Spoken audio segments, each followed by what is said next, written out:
Sebelum menonton, jangan lupa like, subscribe, dan tekan tombol lonceng. Selamat menyaksikan. Salam hangat untuk sahabat Eljon dimanapun berada. Kembali lagi bersama saya Tania, Putri Pariwisata Indonesia 2022 dalam program Community Update. Hari ini saya masih bersama dengan host kita, Bapak Martinus Joni Sugiarto, dan tentunya bersama dengan narasumber kita yang sangat luar biasa, Bapak Raymond Ardan Arfandi, selaku Sekretaris Umum dari Paguyuban Sosial Marga Tionghoa Indonesia dan juga selaku Wakil Ketua dari DPP Real Estate Indonesia. Baik, langsung saja Pak Joni, silakan. Kita pengen tahu apa ini? Kalau saya pengen tahu, Bapak ini kan sudah punya pengalaman banyak di organisasi. Betul. Seperti tadi, yang tersebut baru 7. Belum lagi yang belum tersebut ya. Nah, kita pengen tahu nih Pak. PSMTI adalah sebuah organisasi Tionghoa yang cukup besar. Ya. Cukup besar. Punya pengurus provinsi hampir di seluruh Indonesia. Ya. Ya. Belum lagi cabang-cabang di kabupaten kota. Nah, tentu berhadapan dengan sekian banyak provinsi, kabupaten kota yang mempunyai latar belakang berbeda-beda. Kadang-kadang di organisasi kalau kita rapat rame-rame, jadi ngototnya nggak nyambung. Iya. Yang paling berat pasti di tangan sekretaris umum. Iya. Karena sekretaris umum harus mengakomodasi semuanya itu. Ya kan? Ya. Untuk menyelesaikan semua masalah. Saya pikir yang paling berat adalah sekretaris umumnya. Nah, setelah di tangan Bapak setengah tahun, kayaknya fine-fine aja gitu. Tidak terjadi banyak kericuhan, tidak terjadi banyak dinamika, semuanya aman-aman. Bagaimana Bapak memanage ini? Jadi semua sebenarnya kembali kepada kita harus komitmen untuk kembali by the rules. Jadi kuncinya ada di anggaran dasar, anggaran rumah tangga. Jadi saya memang selalu mengarahkan kepada sekretariat untuk bila ada suatu case, butuh suatu putusan, kita harus kembali kepada anggaran dasar, anggaran rumah tangga. Nah, manakala kita melenceng di sini sampai ke bawah itu akan melenceng semua. Gitu loh Pak. Dan memang kita dibutuhkan sebuah ketegasan. Tidak tertutup kemungkinan. Ada memang beberapa daerah minta eksepsional. Minta pengecualian dengan berbagai macam alasan. Tapi ya untuk beberapa kondisi saya bilang sama Pak Ketum jangan. Kalau kita lepas itu kita menjadi blunder sendiri buat kita. Gitu loh. Mending kita yakinkan mereka bahwa kita hanya by the rules-nya gitu loh. Jadi memang untuk sebuah organisasi itu saya sarankan selalu karena saya sudah cukup banyak situ, kita harus perkuat benar-benar yang namanya anggaran dasar, anggaran rumah tangga. Disitulah jantungnya Pak. Kalau di sini lemah, di sini banyak abu-abu, di sini banyak celahnya, itulah pangkal semua keributan. Pangkal semua keributan. Jadi gitu. Bapak dengan sangat jelas mempertegas bahwa ADART harus diperkuat dan harus dijalankan. Dijalankan. Ya? Nah, kalau tapi kita kan tidak, kadang-kadang kita juga ketemu provinsi atau daerah yang dalam tanda kutip agak ngotot maunya sendiri gitu kan, minta exception gitu ya. Itu gimana Bapak mensiasatnya? Ya tentu kita selalu berangkat pada positive thinking, kita menggunakan metode musyawarah mufakat, kita coba kasih pengertian gitu ya. Kita coba, memang ada terjadi kasus di PSMTI, ada terjadi Pak, ada 1-2 kasus yang daerahnya cukup ngotot, tapi ya puji Tuhan lah kita kasih pengertian, akhirnya mereka bisa mengerti. Bisa mengerti gitu loh. Jadi hebat ya. Nih, baru setengah tahun di tangan Pak Raymond, semuanya tuh adem. Tadinya rame. Saya kalau mau cerita sedikit di PSM, tapi saya tidak sebut nama daerahnya ya Pak ya. Iya. Memang ada satu daerah terjadi sedikit konflik antara kepengurusan baru. Nah,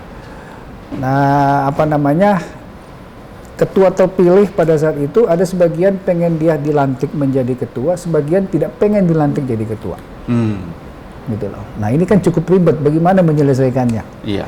Nah, kalau saya bilang kembali kepada anggaran dasar, anggaran rumah tangga saja. Nah jadi saya kasih opsi kedua. Saya kasih opsi 2 kepada yang bersangkutan. Pak Ketua atau Ibu Ketua pengen tetap sebagai ketua atau sudah tidak pengen menjadi ketua atau pengen berkiprah di pusat. Bapak atau Ibu pilih dulu. Kalau Ibu mau jadi atau Bapak mau jadi ketua di daerah, ya sekarang Bapak atau Ibu lengkapilah dokumen administrasi yang dibutuhkan untuk melegalkan posisi Ibu. Dia merasa bahwa saya sudah terpilih melalui musda, kenapa saya nggak dilantik-lantik, ada kepengurusan lama yang menjegal saya, bla bla bla. Oke, itu semua saya clearkan. Kalau Bapak atau Ibu pengen menjadi ketua di daerah, lengkapilah dokumen itu, saya akan verifikasi dan saya keluarkan SK untuk melantik. Tapi kalau Ibu sudah tidak menginginkan sebagai ketua di daerah, ya, Ibu atau Bapak menyampaikan bahwa saya sudah tidak pengen melanjutkan amanah musda tersebut dan saya pengen berkiprah di pusat. Pilihan ada sama Bapak atau Ibu. Saya kembalikan begitu, Pak. Akhirnya beliau memilih untuk berkiprah di pusat, ya selesai persoalan. Triknya banyak. Nge-solve problem. Jadi kalau kita nanti ikut Bapak di organisasi, kita nggak boleh macam-macam. Bisa langsung disuruh pulang. Pak Joni waktu kita munas dulu kan, sempat itu kan waktu itu kita cerita pengalaman sedikit. Itu kan waktu itu memang cukup panas, Pak. Bapak pasti pernah dengar kalau kita munas di Makassar cukup panas. Ada beberapa yang itulah menginginkan dengan kehendaknya. Kebetulan waktu itu saya dipercayakan menjadi pimpinan sidang. Disitulah mulai teman-teman banyak kenal sama saya. Karena waktu kondisi memanas bla bla bla, sidang saya closing, semua saya minta berdiri dan kita menyanyikan lagu Halo Halo Bandung. Untuk meredam suasana. Jadi yang begitu-begitu kan kita cuma mendapatkan learning by doing, pengalaman, Pak. Ya, dengan situasi yang begitu panas. Ada cerita lain, Pak. Banyak teman-teman dari REI itu berharap Bapak bisa menjadi ketua umum REI periode berikut. Kira-kira bisa nggak nyanyiin lagu Halo Halo Bandung suruh mereka reda gitu? Kayaknya nggak kebendung deh ini ya. Memang kalau dicerita di REI itu kan organisasi cukup besar dan mereka juga sudah berumur kurang lebih 50 tahun. Ini kalau nggak salah 51 tahun, Pak. Bulan 3 ini akan perayaan HUT-nya ada di Medan. Anggotanya kurang lebih ada 6.000 perusahaan. 6.000 perusahaan, dari yang paling besar sampai dengan yang perusahaan kecil. Memanage mereka ini secara organisasi memang tidak gampang. Kepentingannya beda-beda. Beda-beda, Pak. Dan memang kalau kita menjadi ketua itu konsekuensinya kita harus siap untuk mengorbankan waktu, biaya, pemikiran, itu mesti. Saya punya cerita, Pak. Waktu saya ketua real estate-nya REI Sulsel waktu itu, ada satu anggota saya telepon saya, Pak Ketua boleh minta bantuan. Kenapa, Bu? Tetangga saya ditangkap polisi gara-gara anjingnya masuk ke seberang, katanya, aduh, urusan anjing pun Karena posisinya ketua ya. Nah, karena posisinya ketua, Pak Ketua itu mengayomi, melindungi, menjaga, ya kan? Iya. Nah, kalau kita tidak bisa mengayomi itu melindungi ya juga susah. Membangun komunikasi, membangun networking, ya itulah konsekuensinya. Konsekuensinya di situ, Pak. Tapi banyak inilah, banyak istilahnya suka dukanya banyak lah. Saya mendengar bahwa kalau di Indonesia perusahaan real estate itu salah satu yang paling berat dihadapin adalah tidak ada kepastian hukum mengenai lahan. Ya, sering terjadi sengketa lahan, ada sertifikat tumpang tindih, izin sudah keluar dicabut, direvisi sehingga hitung-hitungannya udah nggak masuk gitu ya. Itu kira-kira gimana Pak ceritanya? Saya sudah punya solusi untuk itu, dan saya sudah kesekian kalinya menyampaikan pada pemerintah pusat melalui instansi terkait mengenai legalisasi pada sertifikat itu, Pak. Sebenarnya gampang sekali. Intinya negara tidak boleh dikalahkan. Kalau negara melalui institusi BPN, ATR sudah mengeluarkan sebuah sertifikat, kalau tiba-tiba ada rinci yang menggugat, boleh. Tapi pasang dulu uang jaminan di pengadilan. Ya, kita taksasi. Ini tanah nilainya 10 miliar. Oke, yuk pasang 1 miliar di pengadilan. Baru kita boleh sidang. Ini untuk menghindari semua mafia-mafia, Pak. Karena sekarang itu tidak ada. Orang hanya dengan sebuah lembar saja itu bisa menggugat, bisa mengganggu. Nah, itu kan akibatnya. Akhirnya terjadilah yang Pak Joni bilang tadi, tidak hanya kepastian hukum, tidak ada dukungannya pemerintah. Padahal solusinya gampang sekali.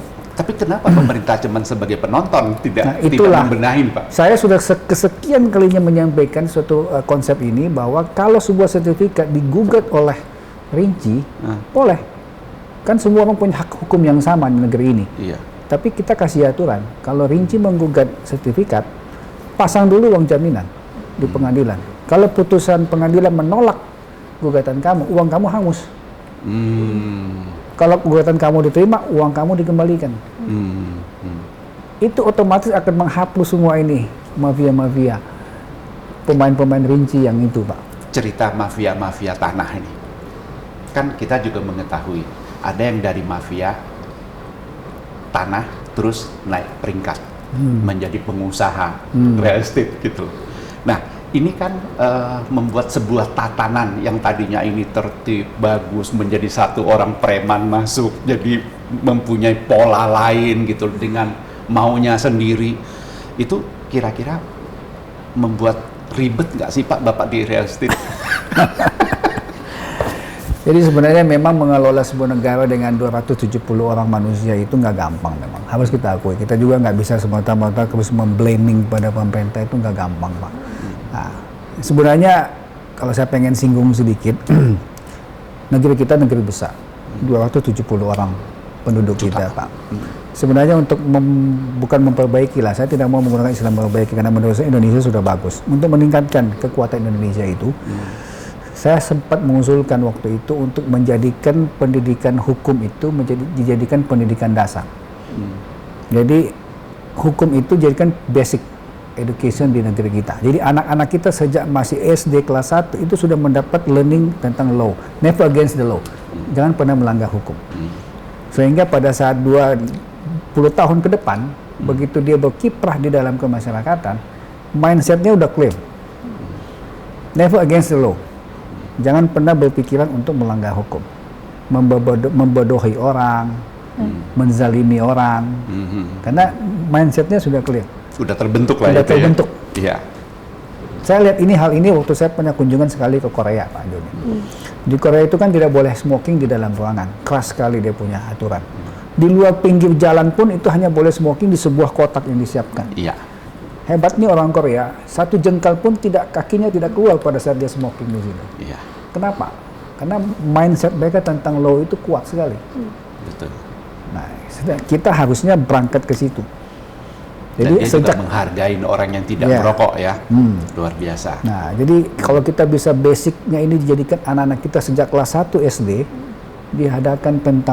diajarkan tentang hukum, ya tunggulah dia 15 tahun, 20 tahun kemudian, dia pasti menjadi seorang warga negara yang baik. Dia tidak akan dizalimi oleh hukum dan dia tidak akan menzalimi hukum. Ya kan? Memang butuh waktu. Tapi nanti, kita harus berani untuk berkorban untuk itu. Nanti pengacara banyak yang nganggur. Tapi kan kita mau berpikir yang kebaikan yang lebih besar gitu ya. Betul. Karena kondisi ini sudah mulai meresahkan kita loh, Pak. Sekarang Bapak pasti sebagai orang media pasti banyak sekali memantau kejadian-kejadian anak-anak SMP umurnya 14 tahun, dia udah begal orang. Iya. Dia udah berani bawa celurit, bawa parang, bawa tombak, dia udah berani tembak. Dia begal kepalanya orang, dia begal matanya orang. Ya kan? Nah, sedangkan pendidikan kita ini nanti di university baru dia belajar mengenai hukum, udah terlambat. Dia udah pernah tusuk orang, dia udah pernah begal orang, baru diajar hukum. Dia masuk kuliah, dia main-main aja. Yang penting kok dapat SH. Ya kan? Mending anak-anak kita sejak masih TK ataupun SD udah diajarkan tentang law, never against the law. Jangan pernah melanggar hukum. Jangan pernah melanggar hukum. Jadi kalau dia sudah gede, dia akan protes kepada papinya. Papi nggak boleh buang sampah di situ. Ya, benar. Ya kan? Gitu loh. Ya. Membentuk sejak masih, dia istilahnya masih menjadi basic bentuk dia. Jangan pada saat dia umur 17-18 tahun baru disuruh belajar hukum, udah terlambat. Dia udah begal orang. Dulu waktu Pak Joni kecil, kalau berantem mungkin berkelainya kan tangan kosong. Berantem aja di lapang, pumpang-pumpang, sudah itu salaman selesai.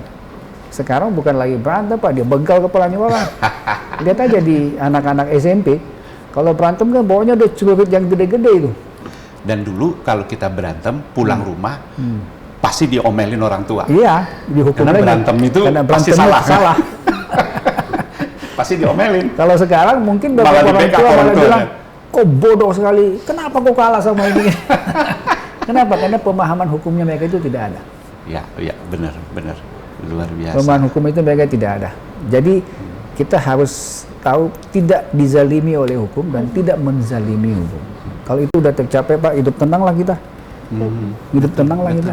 Dengan 270 juta penduduk Indonesia ya, dan terbesar di ASEAN. Nanti akan menjadi nomor 4 di seluruh dunia. Di dunia. Luar biasa ya. Nah, tadi kita udah dapat banyak sekali pencerahan nih, Tania. Dapat Betul, banyak Pak. sekali ya. Masalah hukum, organisasi ya. Kayaknya sepertinya untuk merubah atau tidak merubah lah, bagaimana memperbaiki seperti kata-kata beliau, meningkatkan supaya kualitas hidup kita lebih tentram, lebih aman. Ya. Kayaknya beliau mesti masuk ke politik ya. Coba ceritain dong Pak, gambaran politik bagaimana cara ngerubahnya Pak? Ya kepada itulah, tapi kita punya satu kesyukuran bahwa pemerintahan kita ini, basic negara kita itu Pancasila, ya, lambang negara kita itu Pancasila, kemudian kita punya Pancasila, kita punya Bhinneka Tunggal Ika. Saya yakin pada siapapun calon presiden yang akan datang, semua punya misi yang besar untuk mensejahterakan masyarakat Indonesia. Kita hanya perlu membantu beliau-beliau memberikan beberapa konsep ide pemikiran yang seperti saya katakan tadi. Nah, mudah-mudahan nanti salah satu, karena Bapak punya Eljon ini punya jaringan yang luar biasa, tiba-tiba konsep ide saya didengar oleh salah satu capres, dijadikanlah programnya beliau. Why not? Yang masalah hukum tadi Masalah ya. hukum tadi. Jadikanlah dari kecil ya. Jadikanlah pendidikan hukum sebagai pendidikan dasar. Ya, ya. Gitu loh. Nah, jadi ya intinya kita harus mensupport pemerintah. Karena ini milik kita bersama. Kita jangan pernah sekalipun merasa bahwa saya ini cuma numpang di sini, enggak. Kalau saya sih dari kecil merasanya itu tidak begitu, Pak. Tidak begitu. Justru kita punya tanggung jawab yang sama bagaimana untuk menjaga membesarkan negeri ini. Gitu Kan banyak orang politik bercerita Pak, dia kalau mau membenahin politik itu cuman punya 2 cara. Satu, dia ke DPR merubah undang-undang, peraturan-peraturan dia rubah. Yang kedua, dia masuk di pemerintahan. Secara eksekusi dia bisa ngerubah kan, punya kewenangan. Kira-kira kalau Bapak punya kesempatan nih, Bapak pengen lari ke DPR RI atau jadi menteri? Berandai-andai. Berandai-andai. Ya, lihat wawasan beliau kan. Berandai-andai. Saya sebenarnya punya satu pemikiran Pak, tapi waktu itu saya diprotes sama teman-teman politikus dari DPR. Di DPR ini tempatnya merancang nafas jiwanya perundang-undangan yang ada di Indonesia. Betul. Saya sempat mengusulkan sebuah pemikiran bagaimana kalau DPR itu komposisinya terbagi 70-30. 70 elected by the people, elected by masyarakat, 30% by professional. Profesional dengan sebuah fit and proper test, ya. Contohnya kenapa saya katakan gitu Pak? Kita mau bicara tentang undang-undang mineral dan bahan galian tambang. Terus ternyata seorang artis yang duduk di situ dia nggak ngerti apa-apa tentang minerba Pak. Betul. Dia nggak ngerti apa-apa. Akhirnya undang-undang itu dibuat hanya dengan copy paste saja, ya kan? Tebalnya atau pesanan. Tebalnya segini dia nggak baca, nggak mungkin dia baca. Dikasih tenaga ahlinya. Tenaga ahlinya mungkin karena sudah biasa juga nggak dibaca, ditekan saja. Yang penting komitmennya apa bos, gitu loh. Saya sempat mengusulkan sebuah konsep itu bahwa kita bagi komposisi 70-30, 70 by suara rakyat, 30% by profesional dengan sebuah fit and proper test yang ketat, supaya semua produk-produk perundang-undangan dihasilkan oleh DPR itu tentu punya kualitas yang tinggi,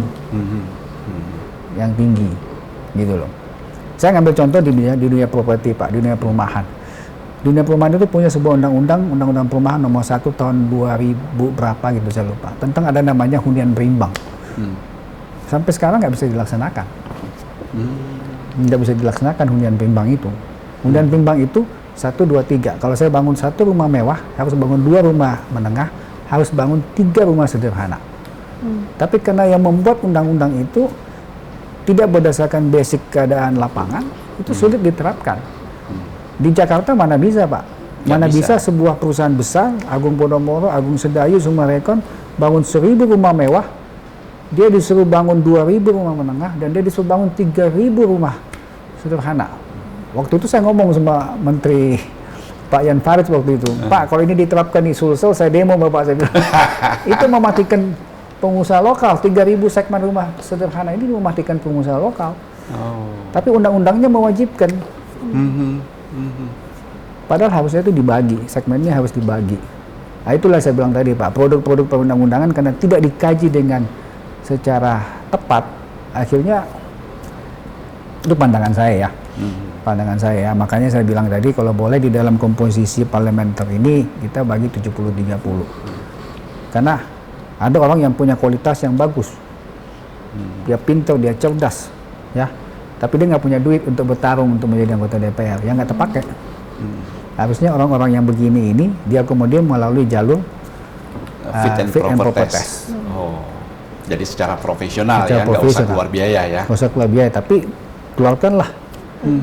Kamu punya kelebihan itu, ya kan? Ya. Saya juga pernah ngomong sekali sama teman saya dari Chinese, Pak, dari Tiongkok. Kenapa Tiongkok itu begitu cepat bisa berkembang? Salah satu program pemerintah itu adalah semua orang jenius yang ada di negara China itu diambil oleh pemerintah. Begitu anak ini jenius, dites jenius, ini diambil pemerintah, wajib diambil pemerintah, Pak. Tapi keluarga-keluarganya diambil semua, dibiayain semua sama pemerintah. Disekolahkanlah mereka keluar. Kamu ke Amerika, kamu ke Eropa, pergi belajar jenius. Dasar orang jenius kan, Ya. itu kan kelebihan Tuhan, Pak. Dasar orang jenius kan cepat dia tangkapnya. Iya. Begitu pulang ke China, masuk ke dalam badan riset, bikinkan saya handphone yang bisa terbang, bikinkan saya perahu yang bisa terbang, bikinkan saya kereta api yang bisa 1.000 km per jam. Semua dibikin, Pak. Iya. Itu salah satu kenapa China begitu cepat bisa. Pantas ada matahari buatan. Gitu loh. Bener loh. Di China itu sudah dipromosikan ya, akan ada bulan buatan, matahari buatan. Kereta api sekarang kecepatnya 300 km per jam ya. Coba. Tapi untuk kedepannya bisa sampai 1.000 km per jam. Dasar orang jenius, Pak. Iya benar. Jenius itu kan talenta dari Tuhan. Iya. Ditarik semua sama pemerintah. Jadi kalau Tania juga jenius, ditarik dia. Kalau dia pindah ke China, ditarik sama pemerintah dia. Tapi kalau dia ditarik sama semua keluarganya, Pak. Nah, itulah hebatnya China. Dia tarik semua dengan keluarganya. Wellness-nya semua diperhatikan, ditanggung oleh negara. Iya. Ya kan? Begitu pulang belajar dari luar negeri, bikinkan saya gedung 10 lantai, saya mau 10 hari selesai. Dasar orang jenius. Cepet aja dia bikin cek, jadi Pak, bisa. Bikin kayak Lego ya, jadi ya. Nah itulah yang saya bilang tadi kan, makanya kenapa mereka bisa cepat. Nah makanya saya bilang tadi Pak, bahwa kita masih membutuhkan beberapa orang dengan kelebihan-kelebihan tadi di parlemen itu terutama, karena kita akan menghasilkan sebuah produk perundang-undangan yang akan mengatur segala aktivitas negeri ini. Kita butuh orang yang qualified di situ. Kita doakan Tania, Bapak bisa ya bukan berarti saya duduk di parlemen sampai bukan bisa berarti saya. Mudah-mudahan ya, karena ide-idenya yang sangat brilian. Ide-ide bisa itu ada luar biasa nih. Betul, luar biasa bisa kan untuk mengangkat Indonesia supaya benar-benar terwujud 2045 itu menjadi negara nomor 4 terbesar di dunia. Oh, luar biasa. Kalau ini tidak dimanfaatkan sumber daya manusia yang jenius, yang pintar-pintar menurut yang Bapak qualified. tadi. Iya. Itu kasihan. Mereka keluar negeri begitu pulang jadi dosen. Ya. Padahal ini punya kelebihan. Saya dapat candaan nih dari teman-teman. Dia bilang kalau di Indonesia itu yang namanya orang jenius, orang pintar-pintar, karena dia sering berdebat, akhirnya sering nggak disukai. Akhirnya transportasi dia becak. Begitu becaknya jatuh, kepalanya terbentur di rel, mati. Sementara orang-orang yang biasa-biasa aja, itu karena dia menyesuaikan diri dengan cepat, dan memang sudah sebagian besar begitu, akhirnya jadi orang berhasil semuanya naik sedan, aman. Iya. Ini kan sebenarnya sebuah candaan menggambarkan betapa orang-orang pintar ini tidak dimanfaatkan. Sehingga mereka idealis, jadi akhirnya jadi orang miskin terus. Ya, Pak ya. Itu yang pengen saya memberikan sebuah pesan moralnya seperti tadi.